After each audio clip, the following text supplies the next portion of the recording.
नमस्कार, मैं हूं शशि। आइए झारखंड की टॉप 25 प्रमुख खबर जानते हैं। सीएम हेमंत ने 262 को सौंपी नियुक्ति पत्र। मुख्यमंत्री हेमंत सोरेन ने बुधवार को 9 चयनित अधिकारियों से कहा है कि हमेशा यह ध्यान रखें, जिस काम के लिए आप चुने गए हैं, तनख्वाह मिलती है, उसे ईमानदारी से करें। गलतियां हो सकती है, लेकिन उसे सुधारने का काम भी होना चाहिए। मुख्यमंत्री प्रोजेक्ट भवन सभागार में आयोजित नियुक्ति पत्र वितरण समारोह को संबोधित कर रहे थे।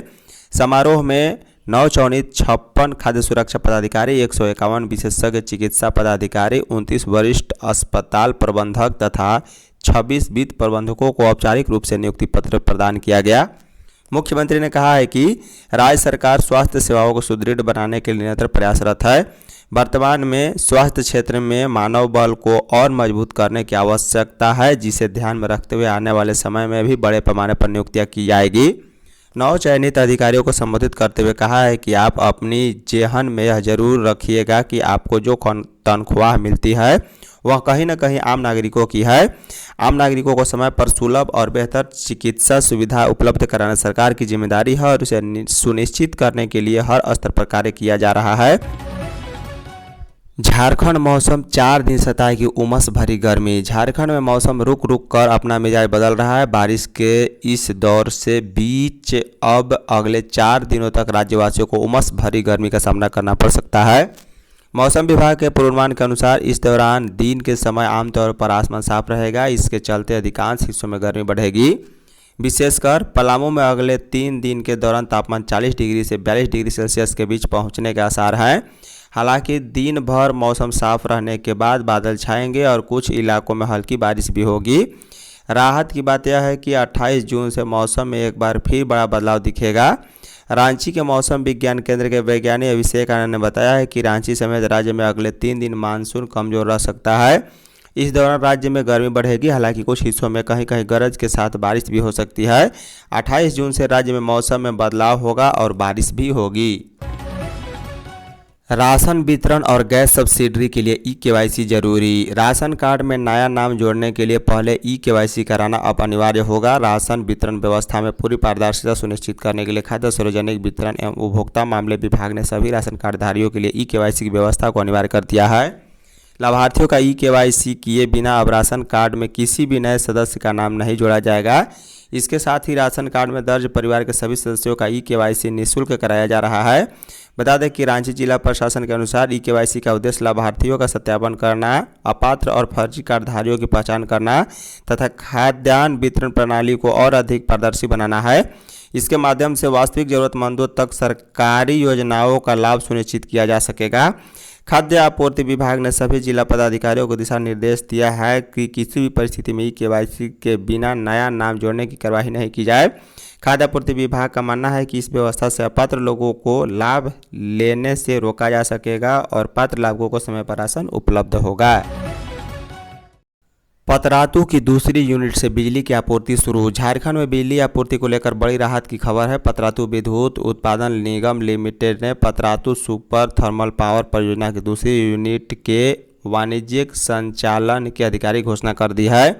कंपनी के मुख्य कार्यकारी अधिकारी अशोक कुमार सहगल ने जेबीवीएनएल और Chhattisgarh state power distribution company को पत्र भेजकर सूचित किया है कि यूनिट 2 का कमर्शियल ऑपरेशन 24-25 जून 2026 के मध्यरात्रि 12 बजे से प्रभावी होगा।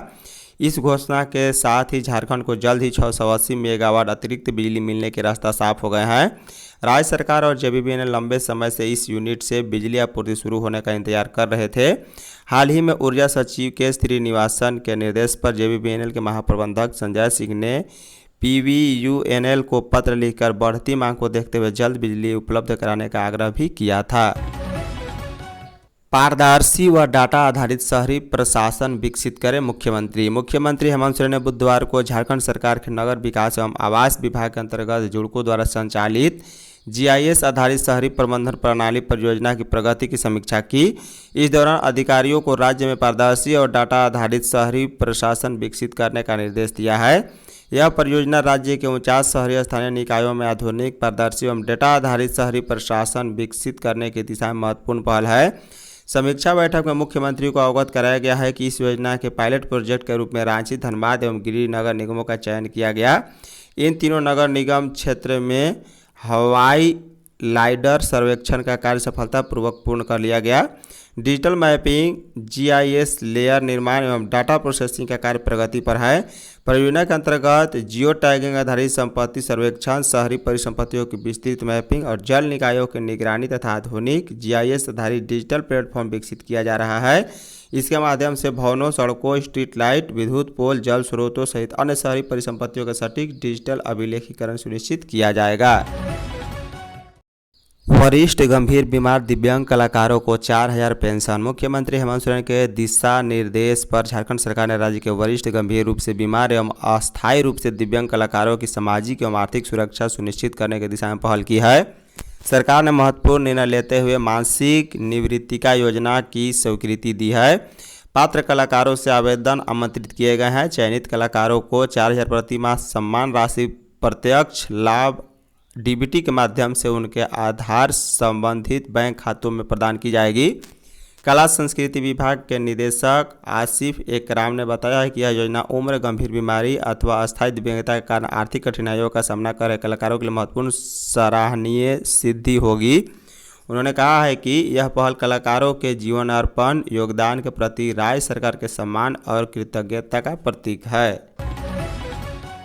झारखंड में इस साल 90 रोजगार मेला और 400 भर्ती कैंप लगेंगे। श्रम एवं नियोजन विभाग ने राज्य के बेरोजगार युवाओं को रोजगार दिलाने के लिए बड़ी पहल शुरू की है। चालू वित्तीय वर्ष में 90 रोजगार मेले और 400 भर्ती कैंप के आयोजन का लक्ष्य रखा है। इसी कड़ी में गुरुवार को साहेबगंज और सिमडेगा जिले में एक साथ रोजगार मेला एवं भर्ती कैंप लगेगा। दोनों जिलों में कुल मिलाकर 3700 से अधिक पदों पर भर्ती प्रक्रिया होगी।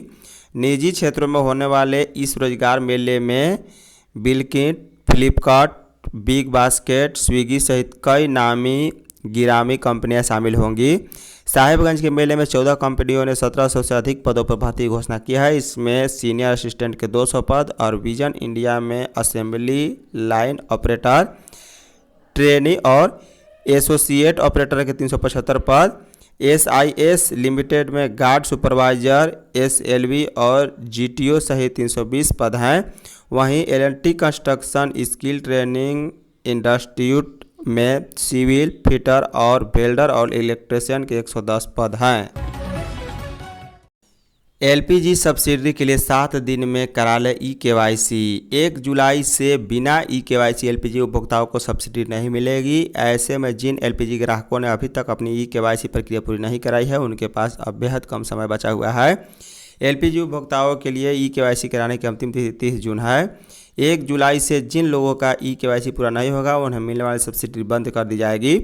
बता दें कि पेट्रोलियम एवं प्राकृतिक गैस मंत्रालय के नए निर्देशों के अनुसार प्रधानमंत्री उज्ज्वला योजना व DBT योजना के तहत आने वाले ऐसे ग्राहक जिन्होंने LPG कनेक्शन लेने के बाद कभी भी बायोमेट्रिक आधार प्रमाणीकरण नहीं कराया है, उन्हें 30 जून तक इसे पूरा करना होगा। यदि कोई उपभोक्ता 30 जून तक eKYC नहीं कराता है तो उसकी रोकी गई सब्सिडी समाप्त कर दी जाएगी। 30 जून के बाद eKYC कराने के बाद से केवल भविष्य की रिफिलिंग पर ही सब्सिडी मिलेगी। बता दें, इंडियन उपभोक्ता घर से ही eKYC करा सकते हैं। इंडियन ऑयल वन ऐप के eKYC सेक्शन में जाकर प्रक्रिया पूरी करनी होगी। मुहर्रम को लेकर पुलिस अलर्ट। हजारीबाग जिले में मुहर्रम को लेकर जिला प्रशासन में पूरी तैयारी कर ली है। प्रशासन की ओर से हजारीबाग CCR से फ्लैग मार्च निकाला गया, जिसमें हजारीबाग उपायुक्त हेमंत सती, पुलिस अधीक्षक अमन कुमार और सदर अनुमंडल अधिकारी पांडे, अपर पुलिस अधीक्षक अमित कुमार सहित सभी थाना और थाना के प्रभारी एवं भारी संख्या में पुलिस बल शामिल थे। मुहर्रम पर्व के अवसर पर तैयारियों के बारे में उपायुक्त ने कहा है कि सभी थाना क्षेत्रों में अनुमंडल स्तर पर एवं जिला स्तर पर शांति समिति की बैठक की जा चुकी है, जिसमें सबों ने आश्वस्त किया है कि अमन चैन से त्यौहार को मनाया जाएगा। सुरक्षा व्यवस्था के सवाल पर उन्होंने बताया है कि सभी जगहों पर दंडाधिकारी एवं पुलिस बल की प्रतिनियुक्ति की जा चुकी है। छड़वा मैदान में चलंत शौचालय और पेयजल की भी व्यवस्था सुनिश्चित की जाएगी। नशा मुक्ति को लेकर छात्राओं ने निकाली प्रभात फेरी। नशा मुक्त समाज को लेकर व्यापक जन जागरूकता अभियान चलाया जा रहा है। इसी क्रम में पचम्बा गर्ल्स हाई स्कूल में नशा मुक्ति अभियान के तहत जागरूकता प्रभात फेरी का आयोजन किया गया। प्रभात फेरी का नेतृत्व सहायक निदेशक सामाजिक सुरक्षा श्री कौशिक अप्पू ने किया है। इस अवसर पर विद्यालय के प्राचार्य एवं बड़ी संख्या में छात्राओं ने भाग लिया। इस दौरान छात्राओं ने नशा मुक्ति संबंधी जागरूकता नारों के माध्यम से लोगों को नशे के दुष्परिणाम से अवगत कराया तथा स्वस्थ, सुरक्षित एवं नशा मुक्त समाज के निर्माण का संदेश दिया। सहायक निदेशक सामाजिक सुरक्षा कौशिक अप्पू ने उपस्थित विद्यार्थियों को संबोधित करते हुए कहा कि नशा न केवल व्यक्ति के स्वास्थ्य को प्रभावित करता है बल्कि परिवार, समाज और राष्ट्र की प्रगति में भी बाधक बनता है। कोचिंग संस्थानों पर नगर निगम की छापेमारी। रांची शहर में चल रहे कोचिंग संस्थानों और शैक्षणिक परिसरों में विद्यार्थियों की सुरक्षा सुनिश्चित करने और भवन उपविधियों के अनुपालन की जांच के लिए नगर निगम ने बुधवार को भी अभियान चलाया। इस क्रम में नगर निवेशक शाखा की टीम ने हिनू और साउथ ऑफिस पाड़ा क्षेत्र के कई कोचिंग संस्थानों का निरीक्षण किया। निरीक्षण के दौरान हिनू स्थित इंदिरा पैलेस में संचालित गोल इंस्टीट्यूट, फिजिक्स वाला tuition centre, biome institute, brothers academy और साउथ ऑफिस पाड़ा स्थित FIITJE इंस्टीट्यूट के परिसर की जांच की गई। टीम ने भवन की स्वीकृति, उपयोग की प्रकृति और अग्नि सुरक्षा व्यवस्था, विद्युत सुरक्षा मानक, वेंटिलेशन, प्रवेश निकास मार्ग, पार्किंग व्यवस्था और CCTV जैसी सुविधाओं की जांच की है। जांच के दौरान बायोम इंस्टीट्यूट में अनियमितताएं पाई गई। यहां आवासीय उपयोग के लिए स्वीकृत भवन में व्यावसायिक गतिविधियों का संचालन होता पाया गया। इसके साथ ही G+3 भवन की छत पर GI सीट से बनी एक अवैध लाइब्रेरी भी संचालित पाई गई है। टाटा स्टील वेतन समझौता 30,000 हर महीने आएंगे। टाटा स्टील के 10,500 कर्मचारियों के लिए अच्छी खबर है। पिछले 18 महीने से लंबित वेतन समझौता पर आखिरकार कंपनी प्रबंधन और टाटा वर्कर यूनियन के बीच बुधवार को सहमति बन गई। इस त्रिपक्षीय समझौता के तहत कर्मचारियों के मासिक वेतन में अधिकतम 30,793 रुपये तक की बढ़ोतरी होगी।